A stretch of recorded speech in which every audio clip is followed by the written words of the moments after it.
Jeudi 2 juin 2017, ça fait exactement 6 mois. 6 mois, mesdames et messieurs, que nous sommes en votre compagnie avec beaucoup de plaisir. Toute l'équipe très heureuse de vous souhaiter à vous surtout un joyeux anniversaire, joyeux 6e mois. Au sommaire de cette dernière émission de la semaine, on aura bien sûr de très bonnes choses que l'on vous détailler maintenant. Mademoiselle Amani, mon épouse illégitime et illégale depuis 6 mois, avec à la clé un gros bébé dénommé Matin Bonheur. C'est vrai que le couple a duré. Bonjour Marco. Oui, quand même, hein, ça dure. Bah oui, bonjour chez vous. Croise les doigts. Pourvu que ça dure un peu plus. Alors, au programme aujourd'hui, culture, bien évidemment, ce sera avec Michel Tanon-Laura. On parlera de l'oralité en Afrique. Quelle place pour l'émergence d'un pays? Et puis, bien évidemment, on aura notre édito avec André Silver-Conan. Et je prendrai un plaisir particulier, mais qui sera partagé avec Marco et avec vous également. On va recevoir une grande dame de la littérature en Côte d'Ivoire, une des écrivaines les plus prolixes et prolifiques de ce pays. Regina Yaou sera des nôtres pour parler donc de sa carrière. Ce sera dans Modèle de réussite. Et puis, bien sûr, on aura la gym, on aura le point route, on aura toutes les articulations que vous connaissez d'ailleurs. Ça démarre par la revue de presse. Ah non, la titrologie, elle est signée Miss JJ. Bonjour. La nuit. Bonjour Eva, bonjour Marcelin, bonjour à tous. Alors, quels sont les sujets qui s'affichent en une de la presse nationale ce vendredi 2 juin 2017? Je vous propose de le découvrir immédiatement. Fraternité Matin s'intéresse à la situation sécuritaire. Une opération spéciale a été lancée sur Abobo dans le cadre de l'Épervier 2. Le journal a reçu aussi la visite de l'ambassadeur de Tunisie dans ses locaux qui affirme que bientôt 7 vols par semaine relieront Abidjan à Tunis. On continue avec Soir Info. Après un accord trouvé entre le gouvernement et les démobilisés, Ladi Ouattara, porte-parole du collectif des ex-combattants, indique « Ces déclarations ne nous concernent pas ni de près ni de loin ». Et on apprend qu'un sapeur-pompier militaire a été mis aux arrêts pour un braquage. L'intelligent d'Abidjan revient sur l'affaire des 6 personnes tuées à Ara. Les 5 gendarmes arrêtés accusent. Je vous donnerai la version des gendarmes dès le début de la revue de presse tout à l'heure. On poursuit avec l'Inter cette fois-ci qui titre « Descente musclée des forces de l'ordre à Douekoué après l'assaut d'un commando armé ». Des armes ont été saisies et 29 personnes ont été interpellées. L'agrobusiness fait son grand retour en une de Nord-Sud. Les banques s'engagent enfin à payer. Et en bas de page, on peut y lire de bonnes nouvelles pour les handicapés. Leurs conditions de vie devraient s'améliorer. À la une de l'Expression, cette fois-ci, on parle aussi de l'agrobusiness. Les banques ont levé leur veto au sujet du remboursement des capitaux. Et on apprend au sujet du carburant que le prix du super passe de 593 francs à 570 francs CFA. Notre Voix titre « Big Togo interpellé à l'aéroport de Paris en possession d'une forte somme d'argent ». Je vous donnerai tous les détails lors de la revue de presse sur cette affaire. Et l'hebdomadaire maintenant, Go Magazine affiche à sa une Janine Bénédicte Diagou, DG de NCIA. On retrouve aussi une tribune de la foi avec cette question « En islam, la femme peut-elle hériter ?» Et on finit cette titrologie avec notre magazine humoristique dont Marcelin Eva se fera un plaisir de citer le titre. Et cette caricature représentant donc un portrait de Brigitte Macron, visiblement idolâtrée par des femmes d'un certain âge qui disent « Sainte Brigitte, mère des gnanis, merci de nous avoir donné de la valeur ». Voilà, c'était la touche humoristique. Il y en aura encore une lors de la revue de presse, donc je vous dis à tout à l'heure. Merci beaucoup, Fatim. Vous avez dit quoi, mère des gnaïs? Niaï. Ah ouais, j'adore votre prononciation. Vraiment, mère des gnaïs. On salue toutes les gnaïs qui nous regardent selon... les cougars, les cougars, utiliser d'autres termes. Version tropicale, hein, c'est ça, les gnaïs. Ça rappelle une chanson. Fatim est parti, sinon elle aurait fredonné la chanson de Petit Denis. Gnaï, oh, gnaï. Enfin bref, si vous êtes gnaï et que vous voulez avoir la forme, ça tombe bien. Suivez Matin Bonheur et surtout, regardez la gym, c'est parti.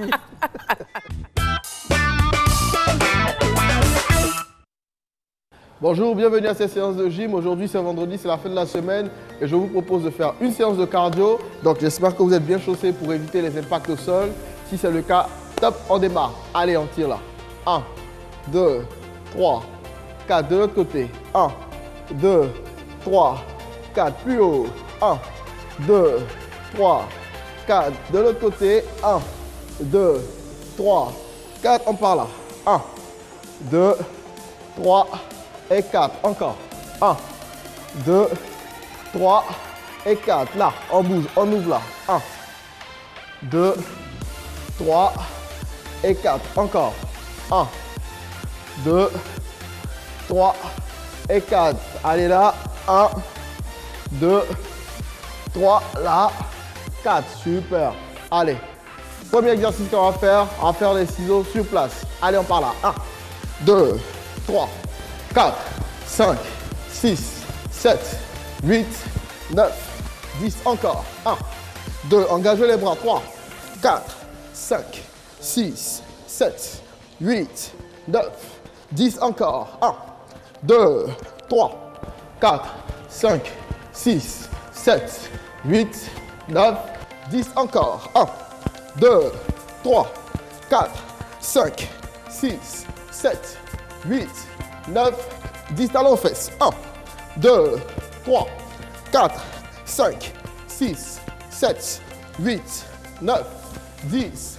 1, 2, 3, 4, 5, 6, 7, 8, 9, 10. Encore. 1, courage. 2, 3, 4, 5, 6, 7, 8, 9, 10. Encore. 1, 2, 3, 4, 5, 6, 7, 8, 9, 10. Montez de genoux. 1, 2, 3, 4, 5, 6, 7, 8, 9, 10. Encore. 1, 2, 3, 4, 5, 6, 7, 8, 9, 10. Encore. 1, 2, 3, 4, 5, 6, 7, 8, 9, 10. Dernier 10. 1, 2, 3, 4, 5, 6, 7, 8, 9. Ok, on reste là. 1, 2, 3, 4. Courage. 5, 6, 7, 8, 9, 10. Encore. 1, 2, 3, 4, 5. Courage. 6, 7, 8, 9. Ok, talons aux fesses. 1, 2, 3, 4, 5, 6, 7, 8, 9, 10. On va faire intervenir les bras là. Ok. Allez, on y va. Go. 1, 2, 3, 4, 5, 6, 7, 8, 9, 10. 1, 2, 3, 4, 5, 6, 7, 8, 9, 10. Encore. 1, 2, 3, 4, 5, 6, 7, 8, 9, 10. Dernier 10. 1, 2, 3, 4, 5, 6, 7, 8, 9, 10.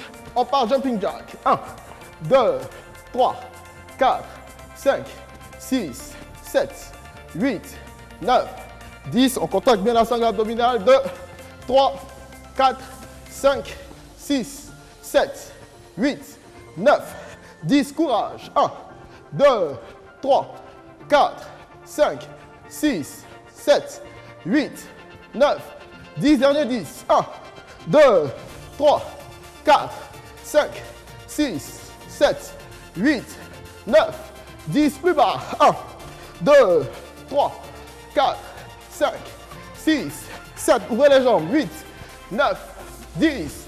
1, 2, 3, 4, 5, 6, 7, 8, 9, 10. Encore. 1, 2, 3, 4, 5, 6, 7. Les bras sont bien tendus. Là, on ne dépasse pas les épaules, on reste là. Super. Allez, encore. Super. Allez. 10 encore. 10, 9, 8, 7, 6, 5, 4, 3, 2 et 1. Skipping. Allez, on reste là, sur place. Super, super. Allez, allez, allez, allez, allez, allez. Plus vite, plus vite, plus vite, plus vite, plus vite. Allez, 5 secondes. 5, 4, 3, 2. Ok, super. Allez, on relâche. Super, super, super. Bravo à vous. Dès que vous avez un peu de temps, prenez juste 5 minutes et répétez ces exercices en boucle. Ok, ça va vous permettre d'avoir un super cardio. Ça va vous permettre de bien travailler. Moi, j'espère que vous avez apprécié cette séance. Je vous donne rendez-vous lundi pour une autre session. Allez, ciao. Eh oui, cardio pour les Nyoi, comme disait Marco, hors antenne, en référence à son lancement précédent. Voilà, on reste toujours dans la question de l'âge et surtout de ces personnes qui se portent bien. Et on va partir au Pakistan qui a beau avoir été classé par l'ONU parmi les 3 pires pays au monde pour vieillir. Certaines vallées préservées sont de véritables havres de longévité. Au Cachemire, par exemple, le bon air frais des montagnes fait des centenaires par dizaines. On regarde. De plusieurs générations. Hafizoula ne compte même plus ses descendants. Cela fait 107 ans qu'il vit ici, dans la vallée de Neelum, aux confins du Cachemire pakistanais. Encore capable de marcher et de voir sans lunettes, le vieillard se rappelle tous les événements du siècle, la partition avec l'Inde, mais surtout, le coût de la vie dans les années 50. Je me rappelle l'époque où tout était bon marché. On payait 1 roupie pour 4 kilos de farine. On gagnait alors 1/4 de roupie par jour de travail. C'était le bon vieux temps. Hafizoula affirme même avoir 132 ans, mais sa carte d'identité est formelle, il en a 107. Un âge considérable au Pakistan où l'espérance de vie, selon l'OMS, ne dépasse pas 66 ans pour les femmes et 64 ans pour les hommes.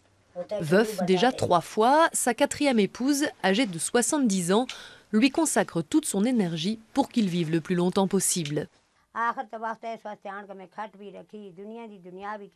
J'ai fait tout ce que j'ai pu faire pour lui. Je prends soin de tout pour lui, je l'ai beaucoup servi et Dieu me le rendra.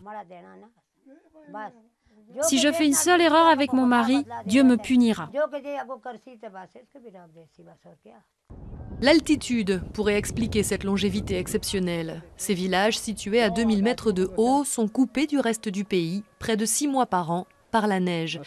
Ici, l'oxygène est raréfié, ce qui enrichit davantage le sang des habitants en globules rouges, fortifiant le muscle cardiaque. Et selon les médecins, les autres organes profitent aussi de l'altitude. Les gens de la vallée de Neelum, là-haut, respirent un air clair et pur. Il n'y a absolument aucune pollution. C'est la raison pour laquelle les cellules des poumons sont plus résistantes. Elles peuvent survivre plus longtemps. Mais pour les habitants du Haut-Cachemire, le secret de leur longévité est beaucoup plus simple, une alimentation saine, de l'eau pure et de l'exercice au quotidien. Autrefois, on mangeait de la nourriture simple. On mangeait nos propres légumes, la viande de nos propres animaux. L'environnement était bon. Moi, j'ai 102 ans. Je suis toujours en forme grâce à Dieu. J'ai eu très peu de maladies. Et maintenant, je suis vieux. Selon l'ONU, le Pakistan est l'un des pires pays au monde pour vivre en tant que personne âgée. Mais nul doute que les vieux montagnards cachemiris ont un tout autre avis sur la question. Oui, c'est joli. Hein. Ils ont des cheveux, des barbes. C'est magnifique. Hein. Au toucher, c'est bon. C'est soyeux, ça a l'air soyeux. Franchement. On a l'impression que c'est des tissages. C'est bien, c'est joli. 10 pouces. C'est des reportages délicieux. 10 pouces. 10 pouces. En longueur, en fait. Là, c'est la spécialiste qui parle. La spécialiste qui parle. Vous aussi, ça, c'est combien de pouces? Ce sont mes cheveux. Oui, je sais que vous avez des origines égyptiennes, c'est ça, hein? Égyptiennes. Merci d'être avec nous, mesdames et messieurs. Le rendez-vous de la bonne humeur et puis le sourire d'Eva, très moqueur, qui rythme chaque fois cette émission. Vous savez, quand Eva se moque de vous, demandez à comment il s'appelle, au rédacteur, au chef adjoint, ou demandez à n'importe qui dans l'équipe. Quand Eva se moque de vous, mon Dieu que ça fait mal. J'en sais quelque chose également au sommaire. Donc, bien sûr, on aura des reportages. On aura un autre reportage tout à l'heure. Mais avant, on va passer bien sûr par le point route. Et là, je prends tout doucement la clé du véhicule. Voici la clé officiellement. Et je donne la clé à Eva et on démarre. Et on y va. C'est le point route. C'est parti.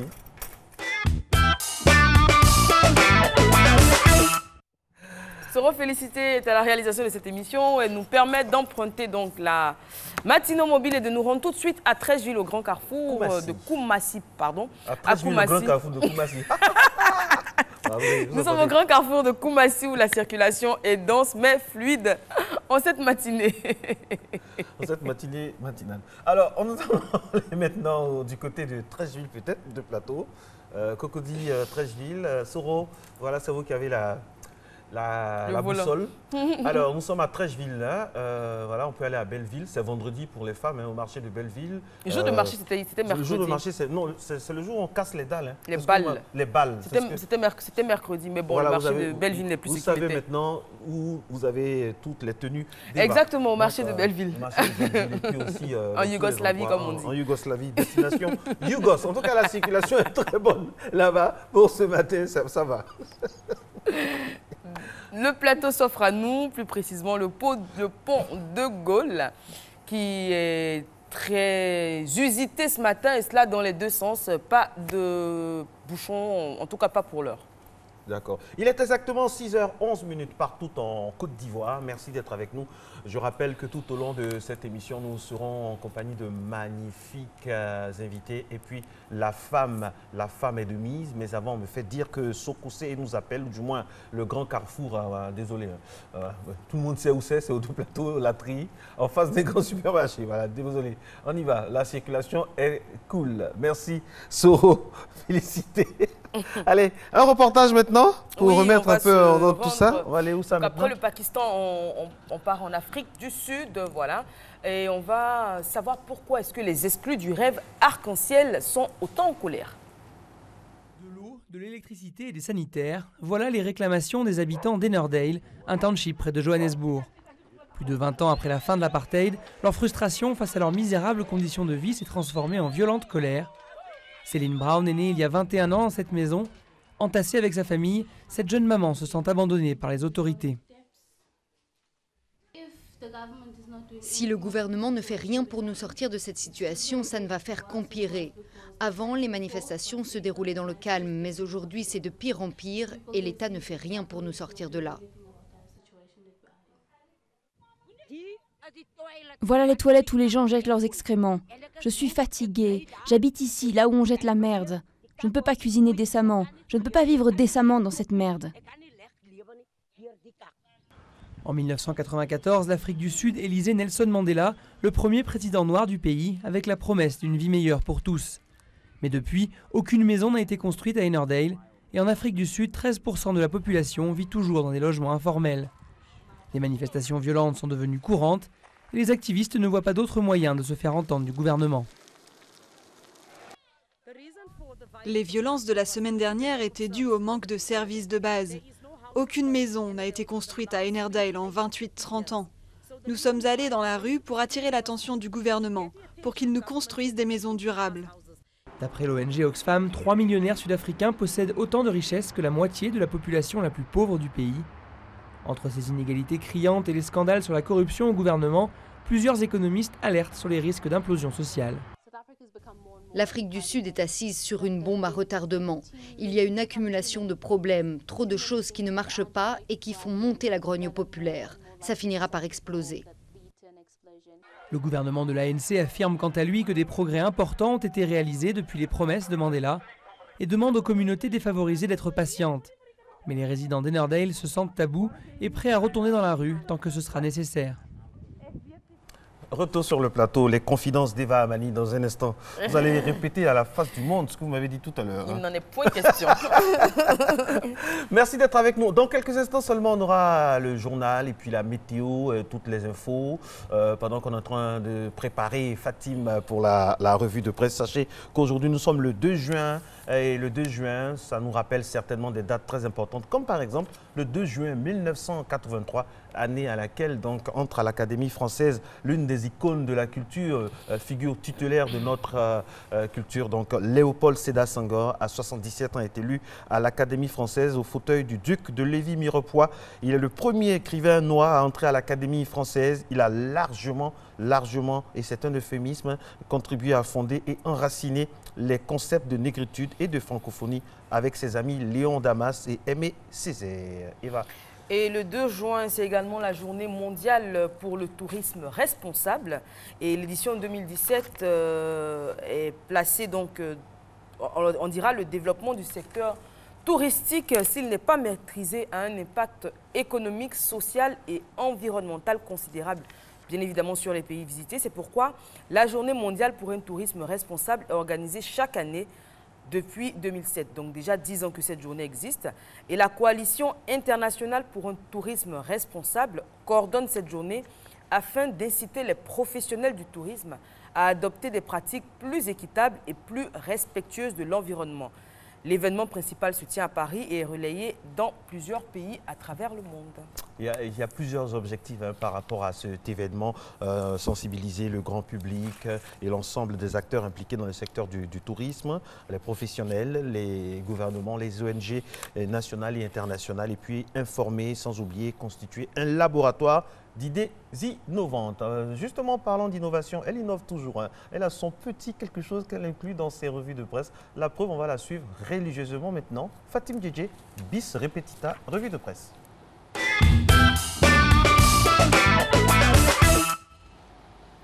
Ce matin encore, on parle du drame d'Ara. Hier, ici même, je vais vous donner la version de l'unique rescapé. Eh bien, grâce à l'intelligence d'Abidjan, je vous propose celle des gendarmes incriminés.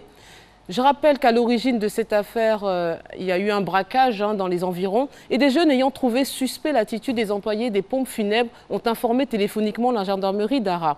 C'est alors que les gendarmes se sont dépêchés sur la voie afin d'identifier les occupants du véhicule. Selon eux, ils ont tenté de les interpeller par des tirs de sommation. Il s'en est suivi une course-poursuite avant que la Toyota ne freine et que ses occupants tentent de prendre la fuite. C'est ainsi qu'ils ont ouvert le feu. Selon les gendarmes, à la fouille du véhicule, 2 pistolets auraient été découverts et l'opérateur économique victime du braquage aurait reconnu l'un des passagers du véhicule comme l'un de ses agresseurs. Alors c'est une affaire à suivre dont je vous ferai part dès qu'on en apprendra plus. Notre voix maintenant nous apprend que l'ancien ministre de l'Intégration, M. Adama Bictogo, a été récemment interpellé à l'aéroport Roissy-Charles de Gaulle à Paris par les services des douanes françaises. Il était en possession de plus de 7 000 € et 4 millions de francs CFA, un montant qu'il n'aurait pas déclaré contrairement aux exigences européennes. L'information a été révélée par la Lettre du Continent et confirmée par un proche collaborateur de M. Bictogo qui parle pour sa part d'un simple oubli. L'Expression maintenant s'intéresse à la candidature de la Côte d'Ivoire aux Nations Unies car c'est aujourd'hui même que votent les membres non permanents. Et la Côte d'Ivoire qui vise un poste pour l'Afrique de l'Ouest est en course avec la Guinée équatoriale, la candidate de l'Afrique centrale. L'enjeu de ce vote consiste à remporter une victoire éclatante au risque d'être un membre quelconque. Le Sénégal qui finit son mandat cette année a été plébiscité par l'ensemble des membres des Nations Unies tandis que le Rwanda et la République démocratique du Congo ont fait face à une véritable fronde quand ils devaient siéger au Conseil de sécurité. Pour l'heure, l'on peut dire que la Côte d'Ivoire bénéficie des soutiens de taille au sein de la communauté internationale, notamment les 5 membres permanents du Conseil de sécurité, à savoir les États-Unis, la France, le Royaume-Uni, la Russie et la Chine. Je vous propose maintenant un magnifique reportage en Jordanie à lire sur le site de France Soir. Selon l'article, le camp d'Al-Ouidad, établi pour accueillir les réfugiés palestiniens qui avaient pris le chemin de l'exode après la guerre israélo-arabe de 1948, passerait presque pour un quartier de la capitale jordanienne. Les réfugiés y vivent dans une nostalgie de la Palestine où la vie était belle malgré la pauvreté, disent-ils. Ils sont près de 8 millions à vivre partagés entre le cœur qui va à la terre d'origine et la raison, car c'est bien dans un camp qu'ils résident.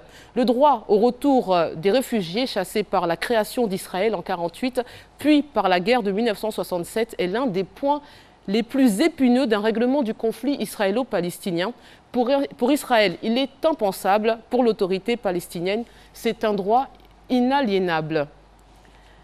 Maintenant, on va s'intéresser à Go Magazine qui publie le portrait d'une femme de tête, Janine Bénédicte Diagou, DG de NCIA et fille de Jean Kakou Diagou, le tout-puissant chef d'entreprise et fondateur du groupe NCIA. On apprend qu'elle a passé une partie de son adolescence en Côte d'Ivoire avant de s'installer à Dakar pour aller à l'école.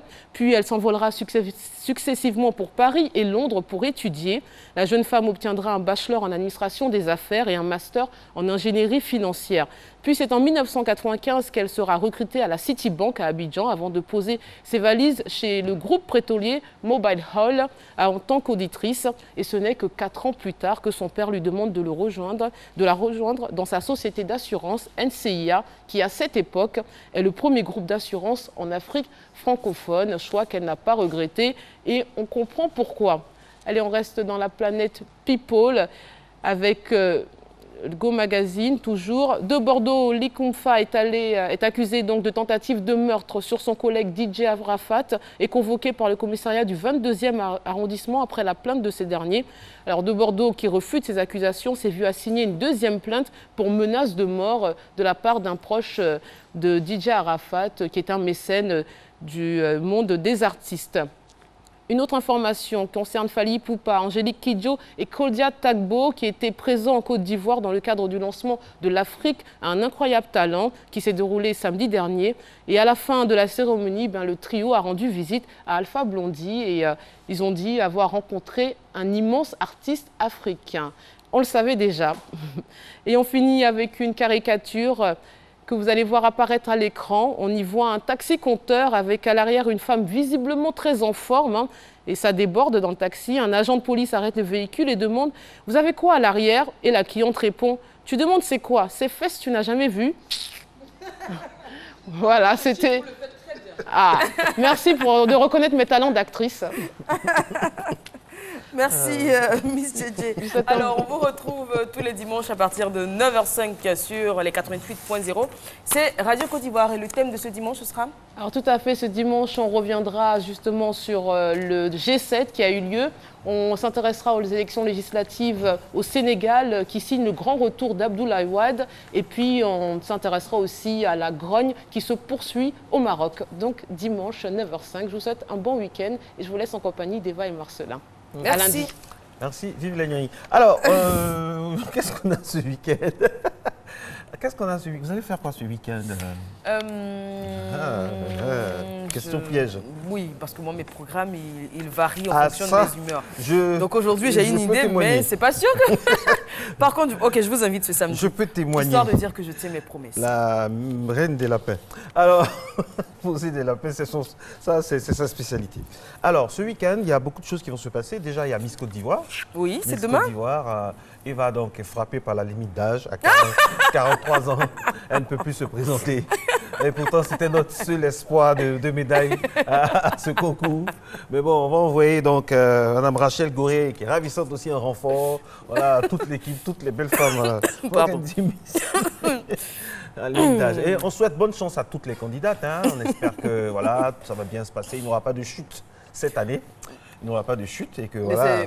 On espère qu'il n'y en aura pas, mais bien souvent, les téléspectateurs... Non, pas moi, hein, certains téléspectateurs sont à l'affût de petits dérapages, notamment dans les questions-réponses, d'une qui se planterait. On espère que ça n'arrivera pas et qu'elles auront toutes leurs chances. En tout cas, pour celles que j'ai vues, elles sont magnifiques cette année. Je pense qu'on a un très bon cru 2017. Et puis, on aimerait saluer la Miss sortante qui va déposer la couronne, passer le flambeau. Mémel, mademoiselle Mémel, c'est cela Esther, c'est ça? Esther Mémel. Esther Mémel, voilà. On lui souhaite vraiment bonne continuation. Je sais qu'elle est étudiante du côté de Yamoussoukro. On lui souhaite donc un excellent parcours dans la vie. C'est une bonne personne. Exactement. On n'a pas eu de scandale, on n'a rien eu de négatif. Je pense qu'elle a fait un mandat plutôt calme. C'est vrai qu'on ne l'a pas beaucoup vu, mais je préfère franchement qu'on la voit de façon modérée plutôt qu'on la voit trop et pour des choses pas très positives. Donc elle a fait un bon mandat. Elle a représenté la Côte d'Ivoire notamment à Miss Monde, dans les élections des Miss de pays africains et même à l'extérieur.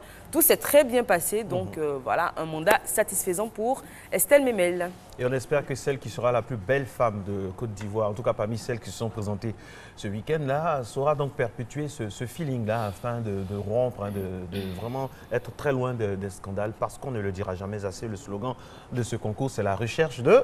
l'excellence. D'accord, ça c'est la candidate numéro... Frappée par la limite d'âge. 70, candidate numéro 70, mais nous, c'est notre Miss de cœur. C'est notre Miss de cœur. Voilà. Catégorie. Catégorie. Toute catégorie. Non, mais en plus, il faut qu'on fasse des présélections à Béoumi. Hein. On passe à Boaké, on contourne, on va vers le nord. Il faut qu'on fasse des présélections à Béoumi. Je ne vous dis pas le nombre de perles qu'il y a. Hein. Je dis ça, je dis rien. D'accord. On a compris. Je sais que M. Yapobi, qui est très pris en ce moment, a au moins le temps de regarder la RTI. Voilà. En tout cas, on espère que vous êtes là et que vous nous suivez. Le week-end se passe bien. Réveillez-vous tranquillement, tout doucement. Voilà. Prenez votre petit-déj. Ou du moins, j'espère que vous avez bien mangé ceux qui doivent jeûner. Hein, parce que prenez des forces, parce qu'après, le jeûne commence. C'est déjà le 11e jour. Ça passe vite. Hein, ça passe vite. Hein. Déjà le 11e jour de jeûne. Et puis cette année, le temps est clément quand même. Hein. Il fait un peu frais, mais il y a une année, franchement, ça, il fallait leur donner une médaille, hein, parce qu'il faisait tellement chaud. Là, jusque-là, ça va. La pluie, le temps est assez clément. D'ailleurs, la météo nous annonce 26 à 31 sur Abidjan et aussi une température qui va aller jusqu'à 31-32 avec des alternances de pluie et de le 7e jour. Pardon, soleil. Mais à culpa. C'est le 7e jour, pas le 11e. Oui, c'est le 7e jour. Voilà, mais cela n'enlève rien au mérite de tous ceux qui accomplissent cela et on espère donc de tout cœur que notre rédactrice en chef va nous amener quand même des signes donc, de cette pénitence avec que nous puissions en profiter aussi tôt le matin, débuter la journée avec elle tout en repas. Alors, on va recevoir dans quelques instants seulement, juste après le journal, Madame... Eva, tu me donnes le nom. Regina Yaou. Regina Yaou, oui. c'est une grande dame de la littérature, je ne dirais pas ivoirienne, ce serait peu dire de la littérature. La révolte d'Afiba, et oui, mondiale. Et au-delà de tout ça, au-delà de toute sa... les Oumaris ou les écueils de la vie. Oui, c'est la présentatrice de Oncle Léline qui parle. C'est une grande dame, tout court, et une femme plurielle, parce qu'elle est magnifique. Elle écrit depuis l'âge de 12 ans, 50 ans d'écriture dans les phalanges, dans la tête, dans le corps, dans l'esprit. C'est une grande dame qu'on va recevoir. Et à côté également, Michel Tanon-Laura dans la thématique avec qui nous allons parler d'oralité. Voilà, les femmes ont le pouvoir. Comment on va faire? Et oui, et même ici, hein, les femmes ont le pouvoir. À la présentation, bien sûr, Eva Amani et Marcelin Govoy. À la réalisation, Soro Félicité, ou Christelle Akoussa aujourd'hui, c'est Soro Félicité. Au son, Madame Goré. À la caméra, Soro Lidi. À la rédaction, chef Kadi Fadiga. Franchement, vous voyez que les femmes sont bien représentées. Ce qui fait que ces femmes-là tiennent en équilibre, il faut des hommes comme Marcelin Govoy, comme Baba Yao et comme en fait, tous les hommes qui nous regardent à travers. Le circuit RTI. Merci, il est exactement 6h27, l'heure pile poil du JT, Météo JT, et il est là. C'est un homme, justement, ils sont là quand ça chauffe. Hamza Diaby.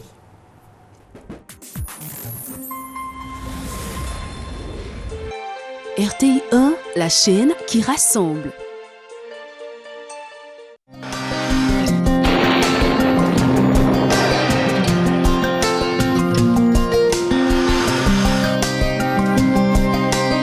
MTN, everywhere you go.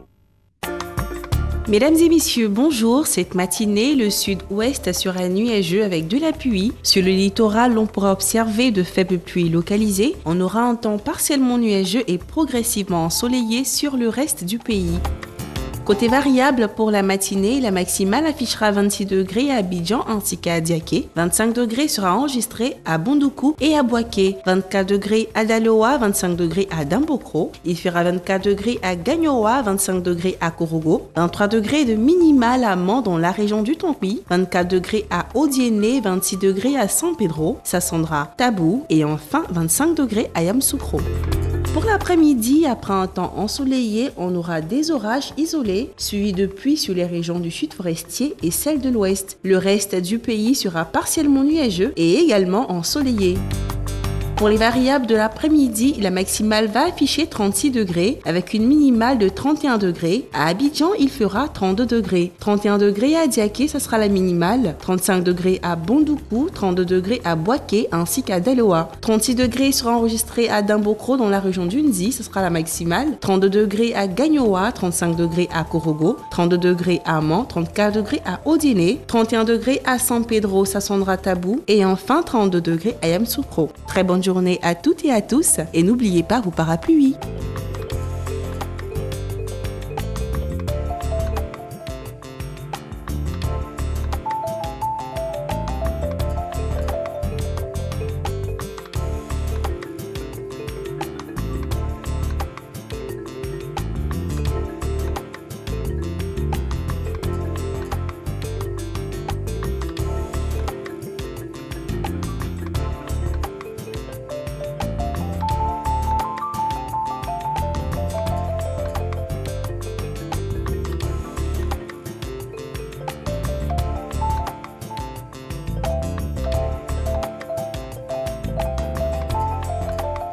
MTN, everywhere you go.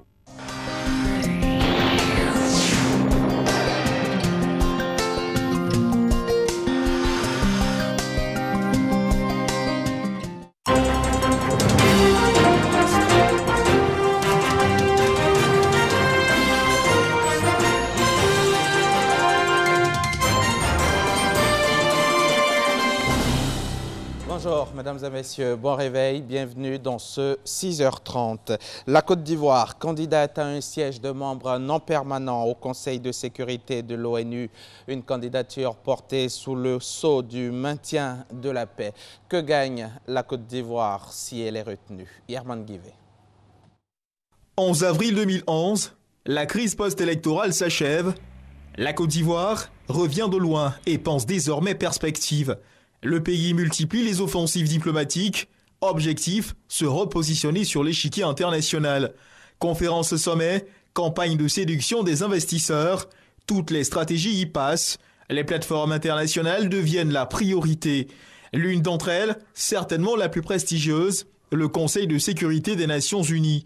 Une offensive diplomatique est en cours en ce moment pour arracher un poste de membre non permanent des Nations Unies. Pour éclairer notre lanterne, nous sollicitons le regard du docteur Traoré Bakary, enseignant-chercheur au département d'histoire à l'université Félix Houphouët-Boigny d'Abidjan. Premièrement, il y a la reconnaissance internationale et dynamiser un concept qui est cher à notre pays, le code diplomatie. Il y a aussi le crédit personnel du chef de l'État. Voilà, puisque on a vu la Côte d'Ivoire jouer un rôle important dans la résolution de certaines crises en Afrique, principalement celle du Mali, de montrer qu'elle tient au niveau international. Une place de choix dans le concert des nations, de quoi renforcer le capital crédit du pays sur le plan international. Les 5 membres permanents auront besoin de son appui pour faire passer une résolution, parce que toute décision prise par le Conseil de sécurité et qui s'impose à l'ONU doit avoir la faveur des 2/3 des membres du Conseil de sécurité, y compris les 5 membres permanents. Donc ça veut dire que nous avons 5 membres permanents, plus 4 membres non permanents. On voit que pour toute résolution, il faut quand même avoir l'appui des membres non permanents. Si sa demande est acceptée, la Côte d'Ivoire siégera aux côtés des grandes puissances mondiales que sont les États-Unis, la Russie, la France, la Chine et le Royaume-Uni. Et comme eux, elle fera entendre sa voix sur les grandes décisions qui impactent la marche du monde. Ce vendredi donc va se dérouler le vote pour le renouvellement des membres non permanents au Conseil de sécurité de l'ONU. La Côte d'Ivoire est candidate avec la Guinée équatoriale pour la zone Afrique. Comment va se dérouler le vote? Quelle est la mission d'un membre non permanent? Diffère-t-elle de celle d'un membre permanent au sein du Conseil de sécurité de l'ONU? Élément de réponse avec Sylvie Touré. De l'inamovible club nucléaire, composé des 5 membres permanents que sont la Chine, la France, les États-Unis, la Russie et le Royaume-Uni, détenteurs exclusifs du droit de veto, siègent également au Conseil de sécurité de l'ONU des membres non permanents.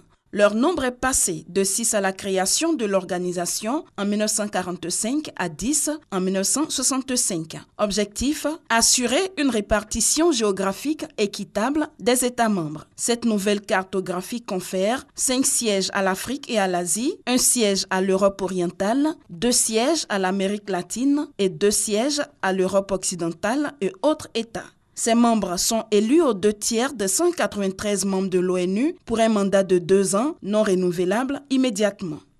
Les critères d'éligibilité tiennent compte de la participation des États candidats à la vie de l'organisation et de leur participation aux opérations de paix. Ils partagent avec les membres permanents la responsabilité principale du maintien de la paix dans le monde et de la sécurité internationale, comme stipulé dans le chapitre 5 de la Charte des Nations Unies. Pour les 2 places en jeu dans la zone Afrique, le continent joue la carte de la solidarité. Il présente 2 candidats, la Côte d'Ivoire pour un 3e mandat et la Guinée équatoriale, néo-candidate à ce poste. Le vote est prévu ce vendredi 2 juin au cours de la 72e Assemblée générale, ouverte le 31 mai à New York.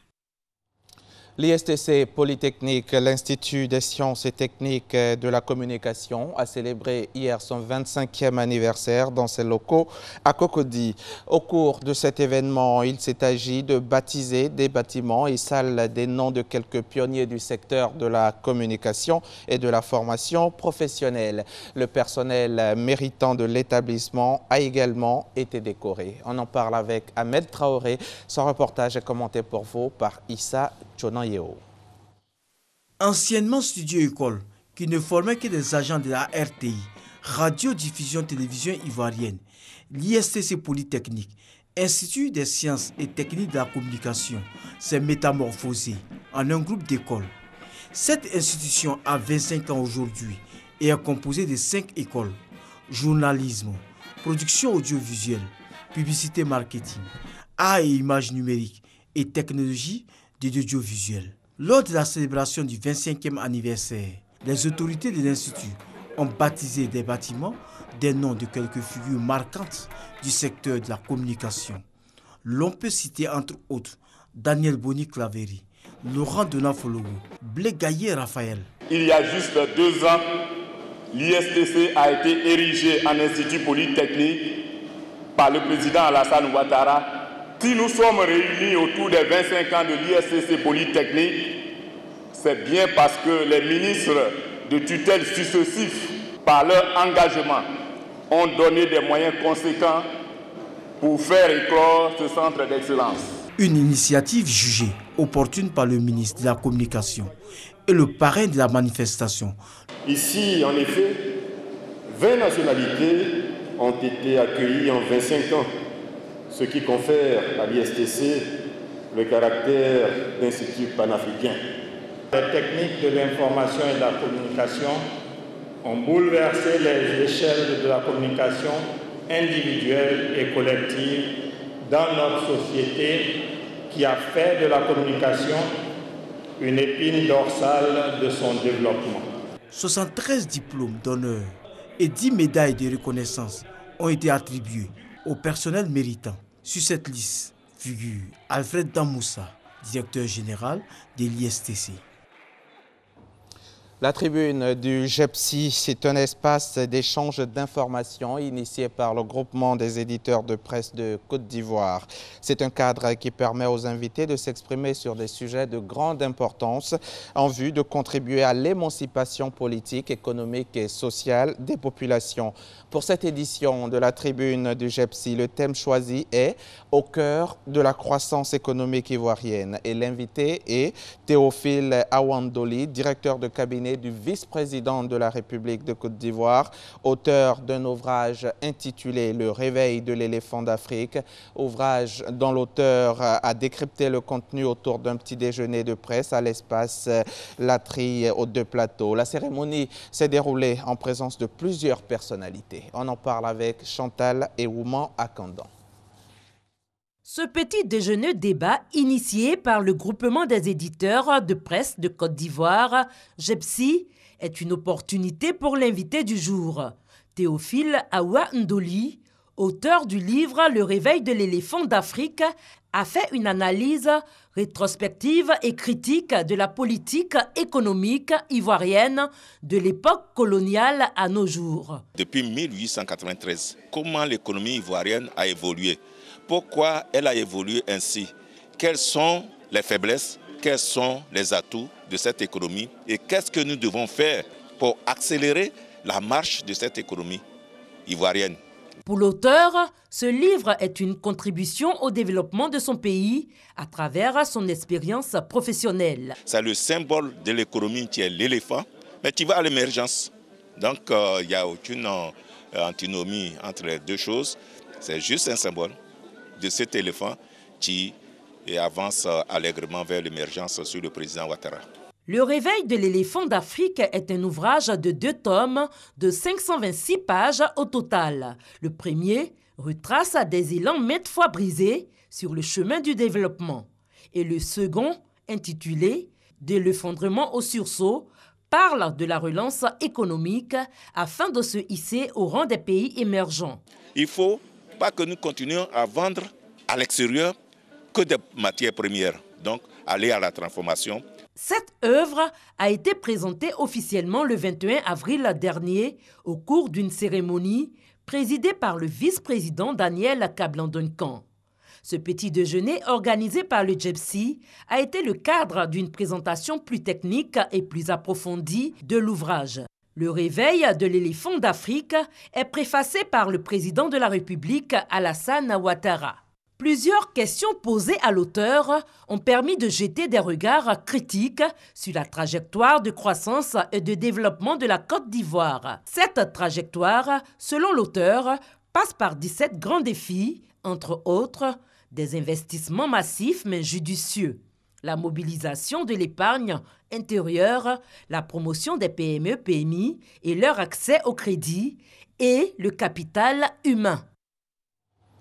L'opération de remboursement des souscripteurs d'agrobusiness connaissait quelques blocages. La raison, l'État de Côte d'Ivoire et les banques étaient engagés dans une procédure judiciaire au tribunal de commerce. Au cœur du malentendu, la protection juridique demandée par les banques avant tout paiement. Heureusement, depuis le 9 mai dernier, cet obstacle au remboursement est levé.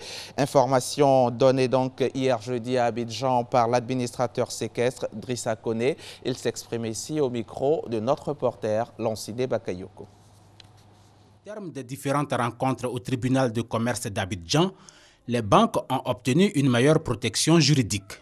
Résultat, elles se sont engagées pour le paiement effectif des souscripteurs à l'agrobusiness. J'avoue que ce n'était pas évident, surtout que les germes conflictuels, je vais dire, dans le pays, étaient extrêmement nombreux. Et j'estime que ça a été un comportement citoyen que j'apprécie à sa juste valeur. Le problème aujourd'hui, c'est la lenteur observée dans le processus de remboursement par les banques. Raison invoquée, la nécessité de créer les conditions d'une meilleure prise en charge des concernés. Comme il s'agit d'une étape, j'estime qu'il est tout à fait normal que s'il y a encore des incompréhensions, que vous puissiez poser les questions. Malgré d'autres grincements de dents liés notamment au faible niveau des paiements, les souscripteurs félicitent les efforts de l'État. L'État a demandé aux banques de ne prélever aucun frais. Donc, c'est un travail, on peut dire, social. Néanmoins, les souscripteurs annoncent une plainte contre les sociétés d'agrobusiness. En attendant, ils en appellent à l'humanité des promoteurs. Nous souffrons. C'est des économies de plusieurs années que les gens ont investi. Des veuves, des retraités, des sans-emploi, même des étudiants. Les frais de scolarité ont été distraits dans ces souscriptions. Et aujourd'hui, ces individus se la coulent tous dans la nature et on a comme l'impression, quand on donne 12%, c'est fini, on a tout perdu. Seul Dieu, ça, je parle en toute connaissance de cause, moi il est béni. Et je voudrais que ces promoteurs-là aient à la place de ce qu'ils ont comme cœur, le sentiment de frère, le sentiment humain, pour qu'on ait notre argent. À ce jour, 48 263 souscripteurs ont été enregistrés. Ils ont investi 100,500 milliards de francs CFA. L'actualité internationale en bref. Au Mali, une nouvelle attaque contre un camp de l'ONU et de l'opération Barkhane a fait plusieurs blessés hier matin, dont un soldat français grièvement touché. Les attaques dans cette ville contre les forces de maintien de paix et étrangères se multiplient depuis des mois. Le président américain Donald Trump a annoncé ce jeudi le retrait des États-Unis de l'accord de Paris sur le climat, comme il avait promis de le faire pendant la campagne, au nom de la défense des emplois américains et de son slogan « L'Amérique d'abord ». Si ce retrait n'est pas vraiment une surprise, il n'a pas manqué de provoquer la colère des nombreux pays signataires. La communauté internationale regrette largement cette décision. La décision était attendue et elle est désormais officielle. Les États-Unis ne déménageront pas leur ambassade en Israël de Tel Aviv à Jérusalem. Pour le moment, Donald Trump en avait fait la promesse durant sa campagne, mais il a décidé hier jeudi de reporter ce déménagement. Une décision prise afin de ne pas entraver le processus de paix que le président américain tente de relancer. Fin de ce journal. À demain, 6h30. Merci beaucoup Hamza. Merci. Bon week-end à vous, tout en boulot. Alors je rappelle que c'est le coup d'envoi du long week-end parce que lundi c'est férié pour vous, parce que nous serons là encore lundi avec vous, avec beaucoup de plaisir. L'édito, vous le savez, c'est le passage obligé chaque vendredi et il est là, André Silva Conan. Aujourd'hui, Je vous laisse vous-même découvrir le thème. On y va.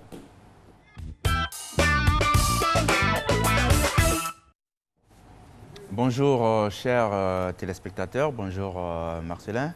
Dans l'éditorial du jour, je traite du thème suivant, loi sur la presse et courage politique. Le jeudi 31 mai, 2 tests importants sur la presse et la communication audiovisuelle adoptés en commission début mai ont été purement et simplement retirés de l'ordre du jour de la séance plénière de l'Assemblée nationale. En cause, la levée de boucliers de journalistes, de leaders politiques et de la société civile contre la loi sur la presse qui, selon eux, consacrerait un recul de la liberté de la presse. Ce qui n'était pas l'avis du gouvernement, encore moins du parti présidentiel qui, dans un communiqué, avait évoqué une avancée significative.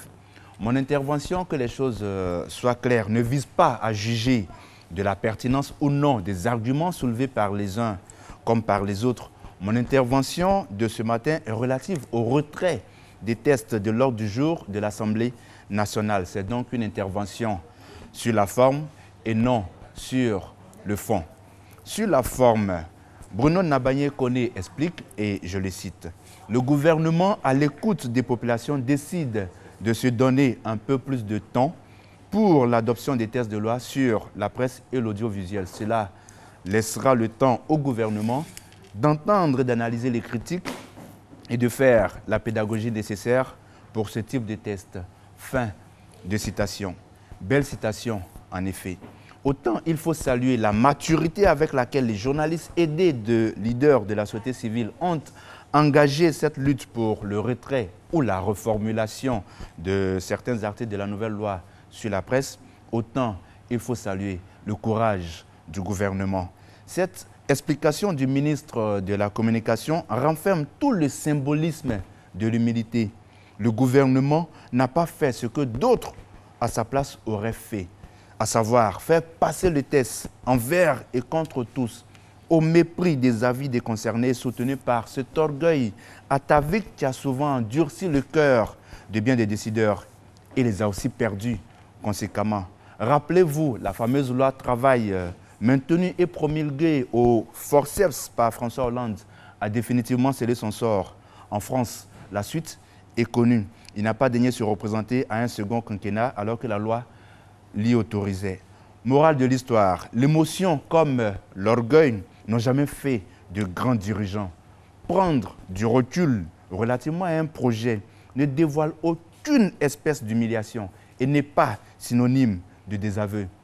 C'est plutôt un indice de responsabilité. C'est cela, le vrai courage politique. En fin de compte, que faut-il retenir du report de l'examen du projet de loi sur la presse? Une leçon, sinon 2. Première leçon, des citoyens peuvent arriver à obtenir d'un gouvernement qu'il revoie sa position sur une question précise sans pour autant prendre des armes ni user d'invectives contre les dirigeants, encore moins de violence contre d'autres citoyens. Deuxième leçon, des dirigeants peuvent prendre du recul sur une question précise sans pour autant passer pour des faibles, bien au contraire, en passant pour des hommes sages et éclairés.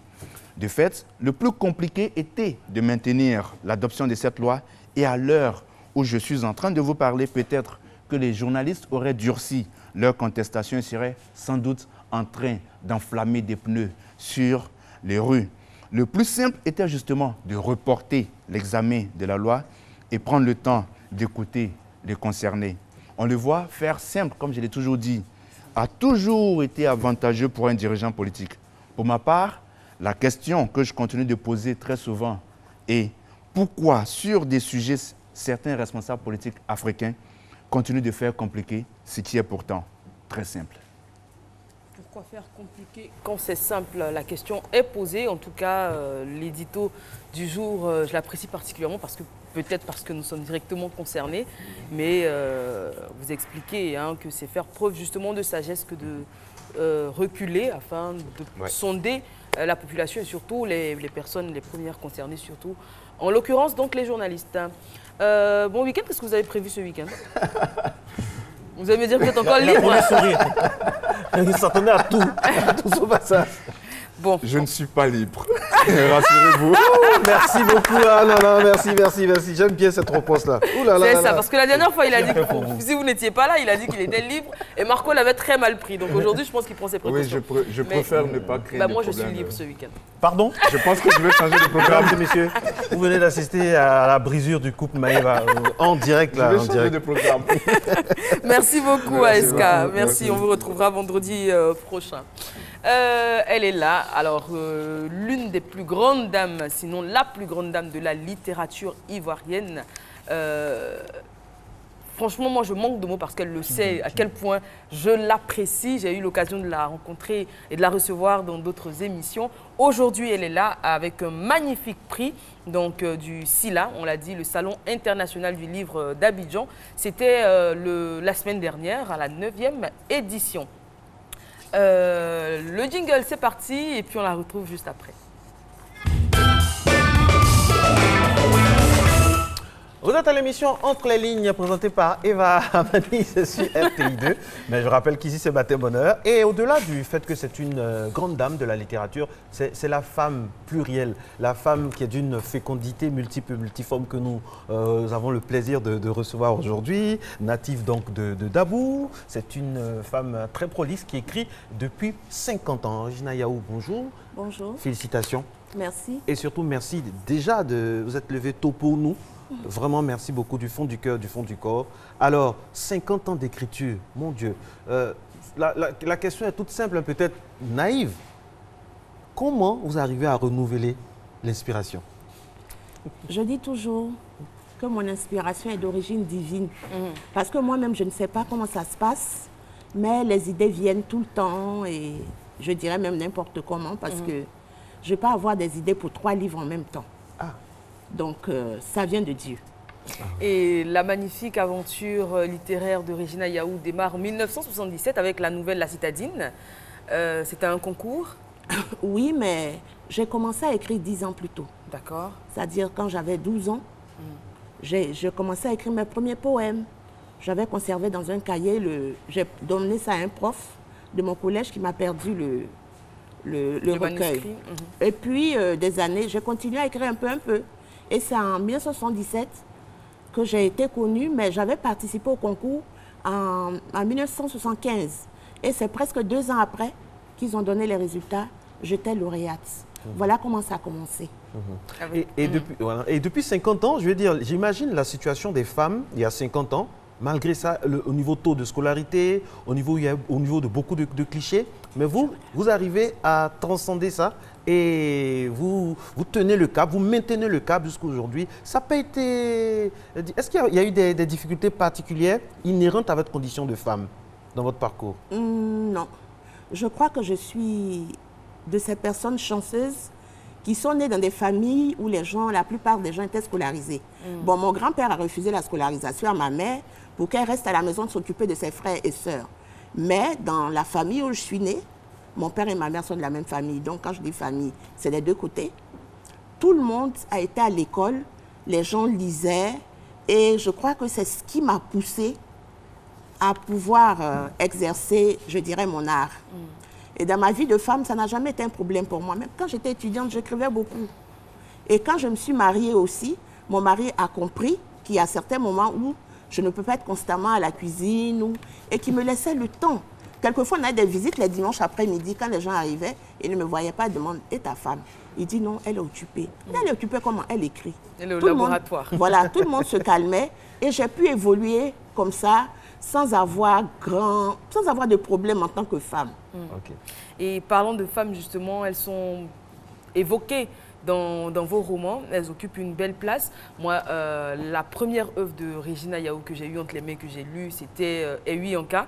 Œuvre, je pense, qui a marqué toute une génération parce qu'on se passait comme ça le bouquin au collège. C'était une histoire triste qui parlait de sorcellerie, etc. Et puis après, il y a eu les Oumaris ou les écueils de la vie.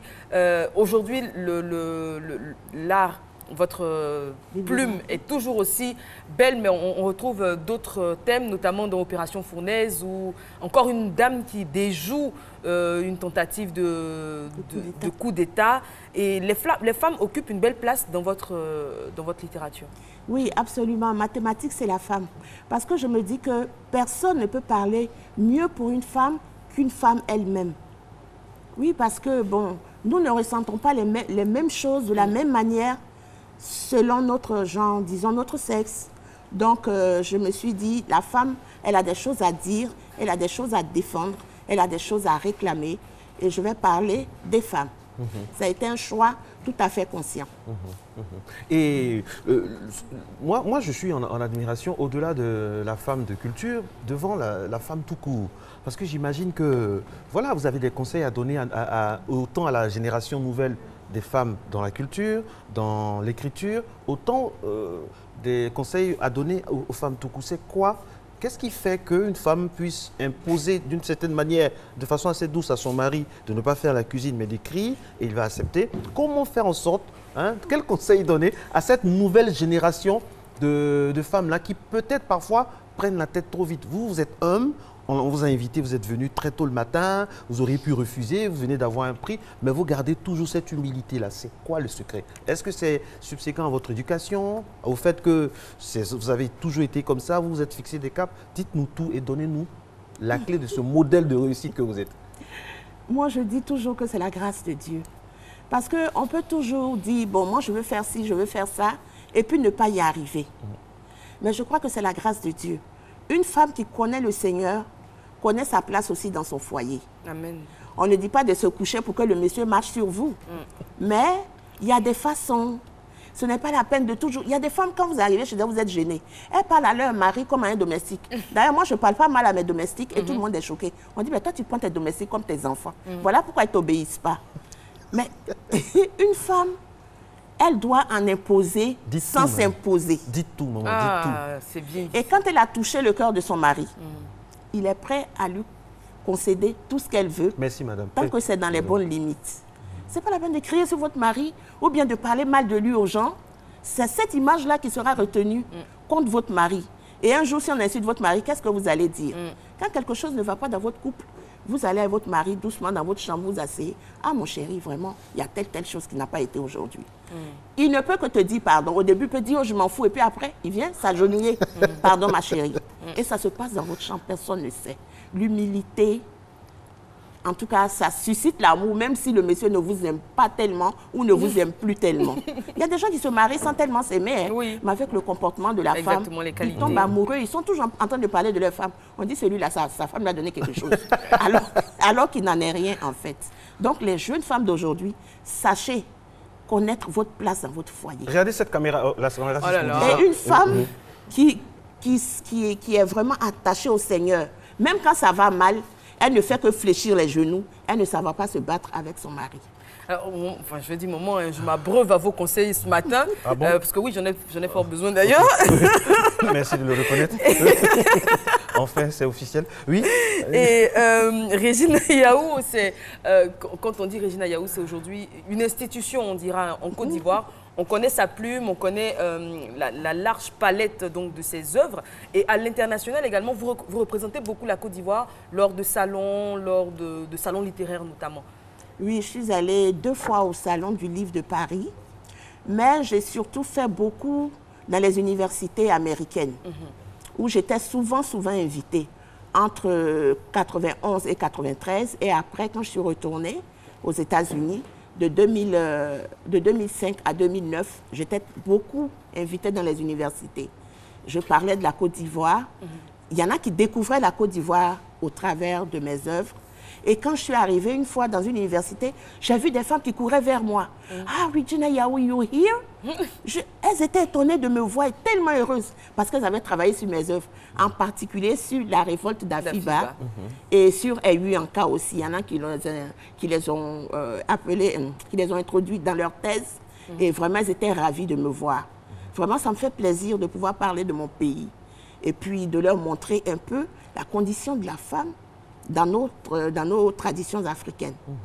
En tout cas, merci beaucoup pour tout ce que vous faites pour la Côte d'Ivoire, pour les femmes. Et vraiment, chapeau pour votre carrière. Je rappelle que vous êtes là avec des trophées donc, du 9e SILA, donc édition de auteur à l'honneur, Regina Yaou. J'ai encore souvenance donc, du discours du monsieur le ministre de la Culture, très, très émouvant. Félicitations. Et puis moi, il y a une question qui me brûle les lèvres.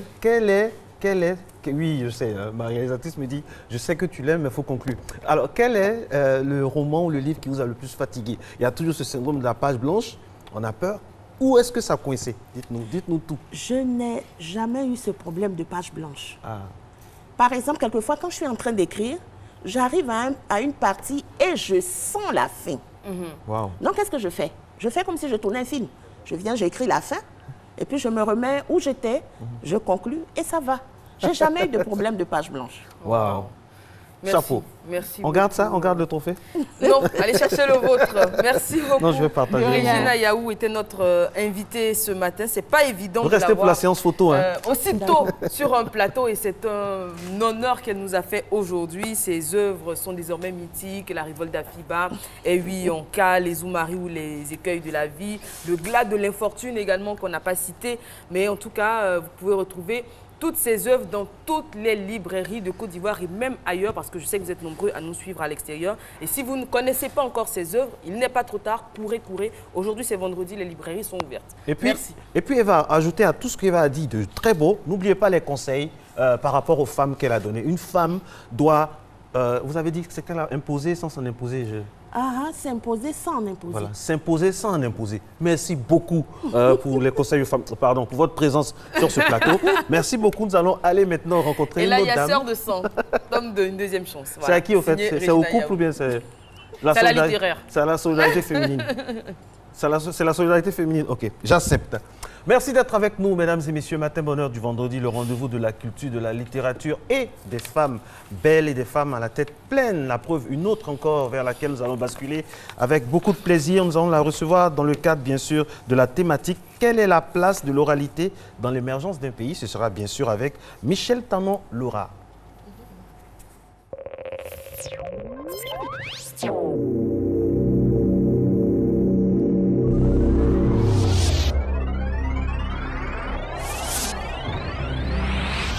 Nous devons rendre notre ville propre. La propreté donne la santé.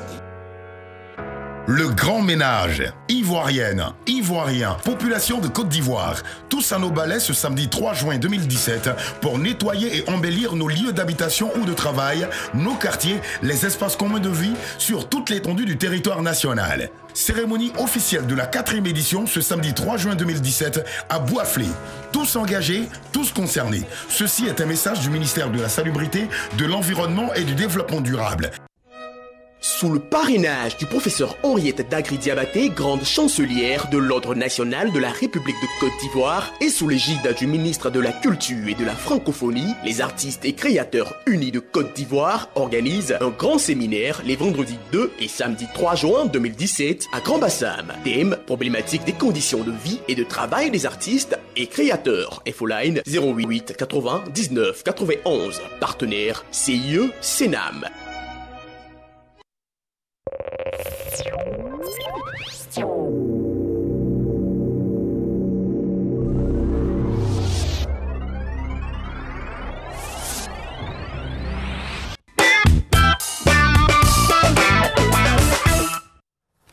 Michel Tanon-Lora est installée, écrivaine conteuse. Aujourd'hui, on parlera plus, en tout cas c'est sa compétence de conteuse qui lui permettra aujourd'hui de nous instruire sur ce thème, la place de l'oralité dans l'émergence d'un pays. Parce qu'on le sait, nos cultures africaines sont très orales. On n'a pas toujours le réflexe donc, de coucher sur papier ce qu'on sait, notre savoir. Et ce qui fait qu'il est un petit peu volatile, on dira. Mais elle est mieux placée pour en parler. Bonjour. Bonjour Eva, bonjour Marcelin. Bonjour. Merci d'être présente. Très bien, merci. L'écriture vient de notre continent. Oui. C'est contradictoire. C'est contradictoire. Hein? L'écriture vient de notre continent et nous, on a toujours été bercés, nourris aux mamelles de l'oralité. Pourquoi? Écoutez, l'écriture a plusieurs formes. Et on parle souvent d'oralité, mais ce qu'il faut faire remarquer, c'est que dans nos arts, il y a en opposition à l'oralité, il y a le graphique. Donc si vous voyez les poteries, les dessins, les bogoulons, il y a beaucoup d'art graphique qui peut se lire aussi. Mais quand on parle d'écriture par rapport à l'oralité, on parle surtout de l'alphabet. Donc il faut savoir que même si nous n'avons pas d'alphabet à proprement dit, nous gravons beaucoup aussi nos cultures par des symboles, des dessins, des icônes, sur les visages déjà par les scarifications, et après sur les tenues, sur les vêtements, sur beaucoup de choses, les poteries, sur les maisons aussi dans certaines régions. Donc c'est une question d'évolution aussi des choses. Il y a des choses qui se créent, qui se perdent parce qu'elles ne sont pas entretenues ou parce qu'elles sont remplacées par d'autres valeurs. Ce qu'il faut savoir dans l'oralité, c'est que ce qui a fait évoluer la culture africaine, et plus particulièrement le conte, vers ce que nous connaissons aujourd'hui, c'est sa valeur sociologique. Donc le conte a un rôle de ciment social qui met ensemble des gens et qui favorise la cohésion sociale. C'est ce qui a expliqué le fait que, à cause du présentiel qui est bien perçu et qui est bien ressenti aussi, les gens ont favorisé le vivre ensemble par le conte et l'écrit s'est un peu perdu. C'est vrai que le conte est une façon bien africaine, on dira, de préserver des légendes, des histoires, des mythes. Je ne dis pas que... Je ne sais pas, d'ailleurs, vous allez nous dire si c'est nous qui avons inventé le conte ou si notre forme de conte est différente de contes qu'on peut retrouver dans d'autres civilisations, par exemple. En Occident, les contes commencent par « il était une fois ». Alors qu'en Afrique, les contes commencent par des formules de contes. Donc moi, j'appelle ça le protocole du conte. Et vous allez voir que le conteur va demander la permission ou introduire le conte à travers une formulation très imagée ou à travers, on va dire, un mot magique auquel les autres vont répondre et vont s'identifier. Par exemple, désolé, Michel Tanolo, nous avons un petit souci technique avec votre oui, je sens ça. Et on va vous donner aussi de quoi vraiment... Alors, Marco... on va aller avec un élément et on revient juste après le temps de mettre tout ça en ordre. Merci et toutes nos excuses, mesdames et messieurs.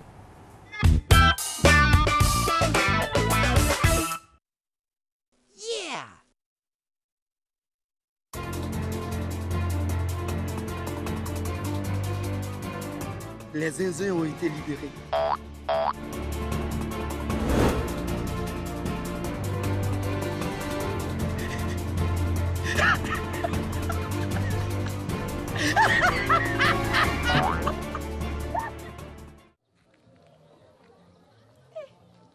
C'est lourdé. Ah, vraiment. Mon frère, pardon, viens, pardon, viens. Pardon, faut m'aider. Je vais là où il y a un. Bonjour, ça va? D'accord, pardon, faut m'aider. Je vais là où il y a cocotier là. Voilà, pardon.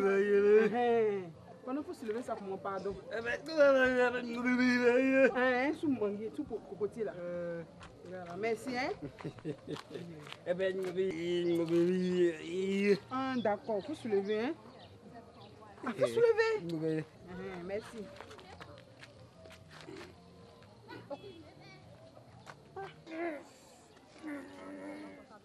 Ah, c'est lourd. Ah, mais tu lèves depuis là.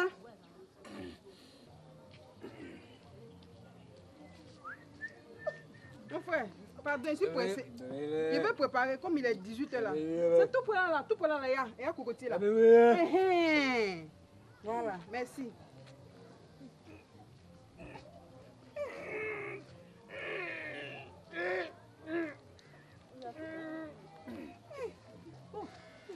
Voilà mon frère, pardon. Pardon, bien, pardon, excuse-moi. Pardon, c'est mon bois là. Il a appelé lui là pour je lui ai dit c'est pas lourd, mais depuis là. Et il y avait tout pour là. Vous habitez ici? Tu as quel problème? Vous habitez dans le quartier ici? Ah, je ne sais pas. Non, il ne faut pas faire palabre. Moi, je vais soulever mon bois pour partir ici pressé. Il va m'aider. Toi, tu veux faire palabre? Je ne sais pas. Donc, il y a longtemps que vous êtes ici? Oui, je suis ici là. Ah bon? je peux avoir votre contact? Non, pardon. On va arriver sur Mangué là. Tout quoi là? À côté là? Tu te soulèves, il va te donner mon numéro. Ce petit bois là? C'est ça, depuis là, il a payé, il lui dit de soulever. Non, mais quand enlever ton pied, ne pas soulever. Tout est rentré dans l'ordre. Eva qui est en train de sourire. C'est ça, il y a des choses. On va vraiment faire des témoignages à la fin de cette première saison. On va continuer. Mea Maxima Culpa, Michel Tanon, Laura qui, je rappelle, est sur notre plateau pour parler d'oralité. Techniquement, maintenant, c'est prêt. Et on croise les doigts pour que les dieux de la technique soient avec nous jusqu'à la fin. Alors, juste avant donc, la petite pause, il était question donc de comment est-ce qu'on commence les contes sonotropiques avec des formules, vous l'avez dit, ce que vous appelez les protocoles. Oui, protocole le du conteur conte. lance une phrase à laquelle le public, en tout cas ceux qui assistent, répondent. Et ça varie en fonction des régions. Comme je le disais, ça varie en fonction des régions. Il était une fois qui passait sur RTI 1 ou ce soir au village Mensonge de soir. Il était une fois, c'était le concours de contes justement. Voilà, ça, vous savez, bien. Mensonge de soir, il y avait une formule qui était lancée. Apazobotiti Mati, Mati Assa. Apazobotiti Mati. Et ça signifie quoi? Je ne pourrais pas vous dire, c'est en Dida, moi je suis Bété. Et chez nous on dit Dongle. Et vous répondez Do si vous êtes d'accord. Et j'ai rajouté un protocole à celui que les BT ont créé. C'est de dire la culture en partage en faisant ce geste et en répandant les contes vers les enfants parce que je travaille beaucoup avec les enfants. Et eux les ramassent et les mettent sur leur cœur. Donc en BT, ça donne Epaté Paté et on fait Assez Eko, Epaté Paté, Assez Eko. C'est important hein, dans l'oralité, hein, ce message. C'est interactif. C'est un message corporel, c'est interactif. Oui. Il y a une connexion, c'est important parce qu'au-delà de vous, il y a d'autres aussi qu'on connaît, comme Aubin Monféic. Chacun a son code, mais le dénominateur reste commun, le partage. Oui, le partage et l'interaction, puisque le conte, je l'ai dit tantôt, c'est une action collective. Donc le conte se construit avec l'auditoire. Un conteur ne peut pas venir seul et du début à la fin dérouler un récit. Ce ne serait pas un vrai conte. Et c'est pour ça aussi qu'il est important de demander la permission aux auditeurs et de les inviter à participer. Ils participent par les chants, ils participent par les danses, ils participent par des onomatopées et tout ça rend le conte vivant. Et tout ce qui est vivant attire forcément l'humain. Et ça se voit même d'ailleurs dans Oiseaux Vacances. Dans la partie conte, c'est très caricatural où les enfants... Ils adorent en fait parce qu'il y a une mise en scène et on donne la parole dans le conte, on donne la parole à tout le monde. La parole n'est pas monopolisée par un sachant parce que le récit est influencé par l'auditoire. Au moment où on dit « Apazobotiti Mati Mati Assa », il y a quelqu'un qui répond « c'est pour dire « c'est incroyable, c'est pas possible, c'est irréel ». Alors à ce moment-là, le conteur a deux options. Soit il normalise le récit en faisant intervenir quelque chose de magique, soit il persiste dans l'irréel, dans l'invraisemblable, en disant « si ». En ce moment-là, les poules avaient bien des dents pour poursuivre son récit. Et moi, j'aime bien cette partie. Il y a toujours, dans tous les contes du monde entier, un moment où, généralement, quand on s'adresse aux enfants, un moment où il y a un grand étonnement. Oui. Et après, il y a une repose. Ah bon Ça, c'est très important. Mais au-delà de cette digression, j'aimerais demander, qu'est-ce que ça nous apporte, nous, Africains? On a tellement de talents comme ça au niveau de l'oralité. C'est une grande richesse. Qu'est-ce qu'on en fait? Est-ce qu'on arrive à maximiser ça, afin d'en faire une force autant culturelle, un vecteur touristique, culturel, international? Ben, le conte est un canal de transmission et il faudrait que nous en ayons conscience pour l'exploiter, pour ne pas le laisser mourir. Dans les projets, par exemple, d'urbanisation, quand on fait des adductions d'eau, des points d'adduction d'eau dans des régions rurales, ça a un impact, une influence sur la vie sociale des gens. Quand on fait l'électrification en zone rurale, ça a eu un impact très fort sur le conte parce que quand la lumière vient, ça veut dire que les villageois vont désormais regarder la télé chez la sage-femme ou chez l'instituteur plutôt que d'aller sur la place du village où on allait avec la lampe autour du feu de bois. Donc il est important dans les projets de développement de prendre en compte le volet sociologique et le volet humain pour préserver le conte. Parce que le conte ne se dit pas à n'importe quel moment, il se dit le soir, dans le temps de relaxation. Parce que dans la journée, c'est le temps du labeur. Et le soir, tous les villageois se retrouvent autour du feu de bois pour partager un temps de loisir, mais en même temps qu'il y a un espace de transmission des valeurs, un espace d'éducation, un espace de partage. On enrichit, les enfants, on s'enrichit aussi à travers des légendes qu'on leur partage. Ça leur donne la connaissance, l'éducation et des valeurs morales à partager.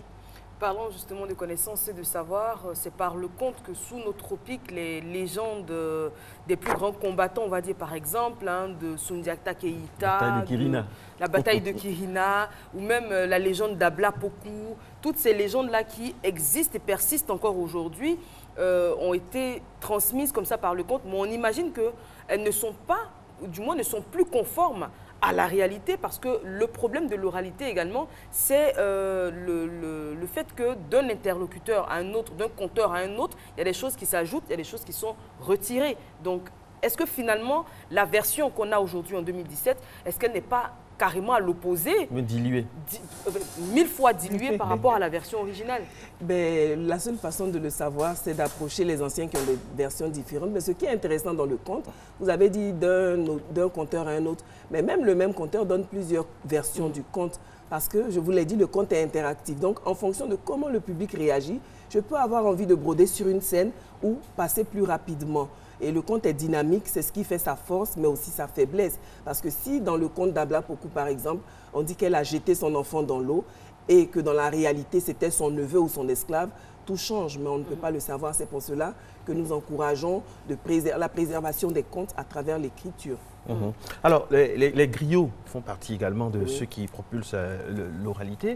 Et les griots, aujourd'hui, font partie intégrante de notre patrimoine culturel. Est-ce que ce sont de vrais garants, au même titre que les conteurs de l'oralité également? Le contact que j'ai avec les griots d'aujourd'hui, c'est dans les baptêmes et dans les mariages.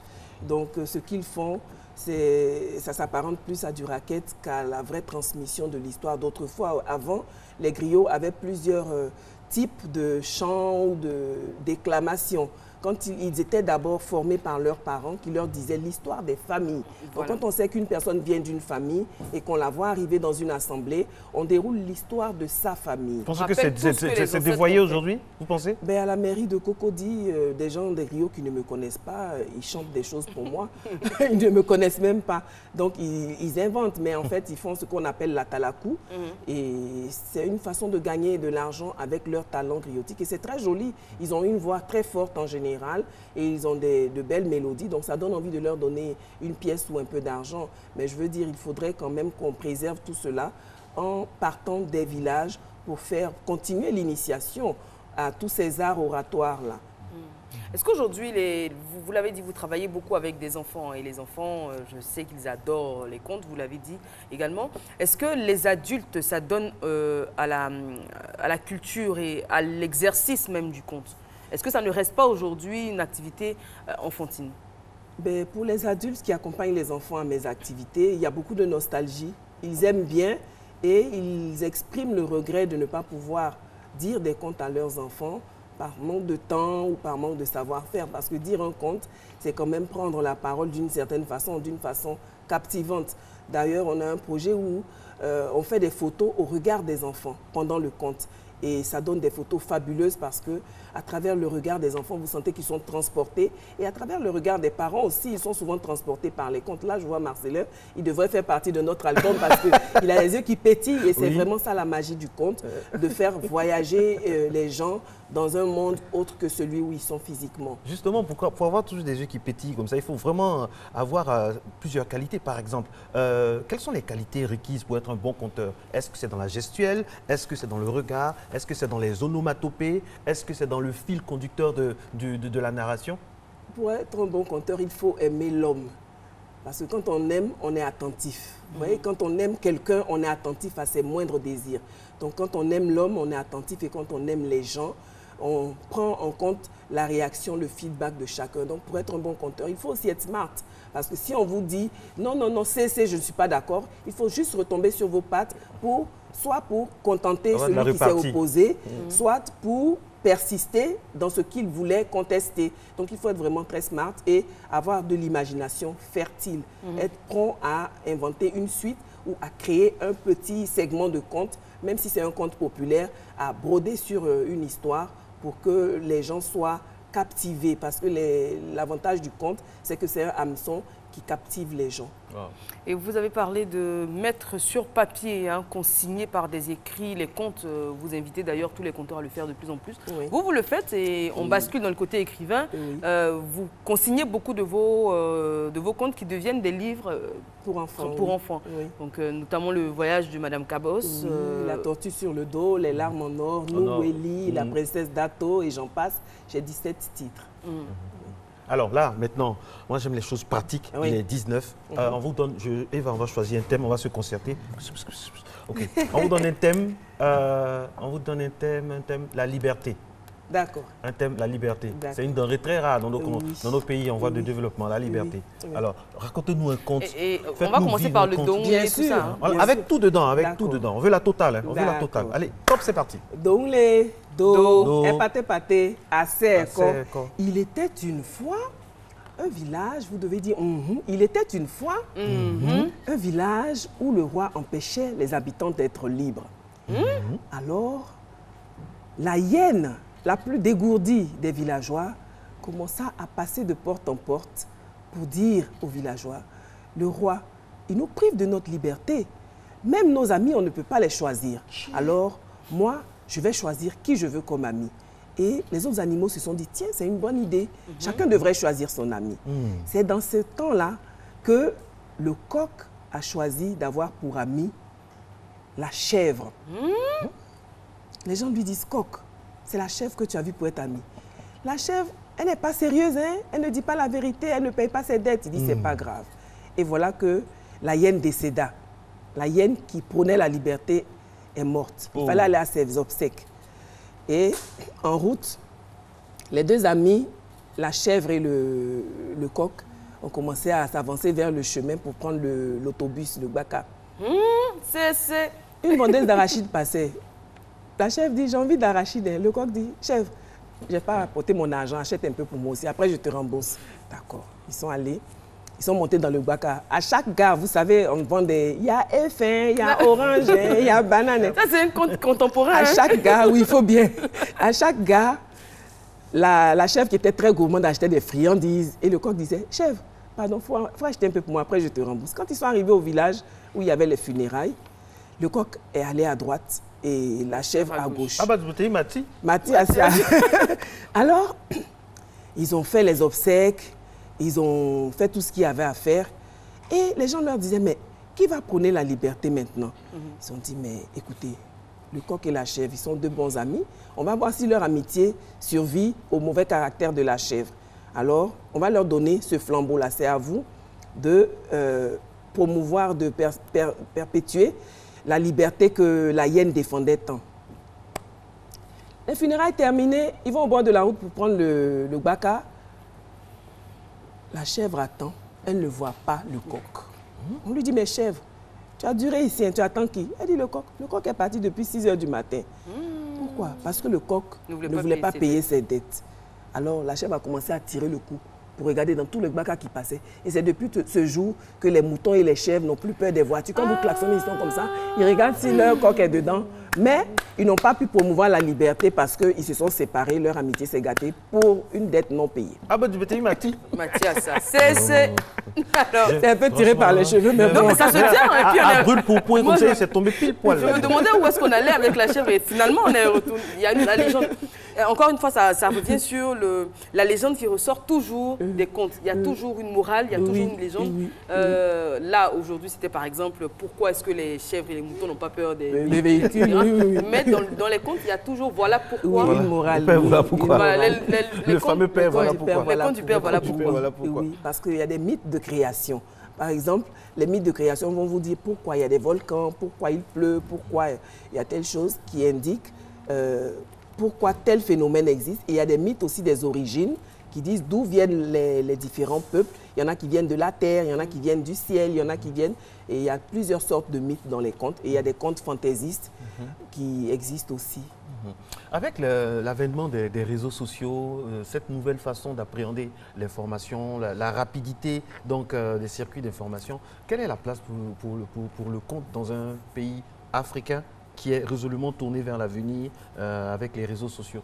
Comment on peut faire ça? Je suis désolé de vous couper. Comment on peut s'appréhender cela?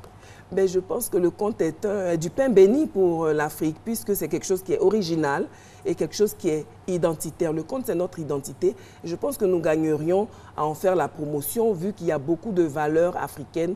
Par exemple, les chants, ce qui est très intéressant. Quand je suis en Afrique, n'importe où en Afrique, les enfants mémorisent plus facilement les rythmes.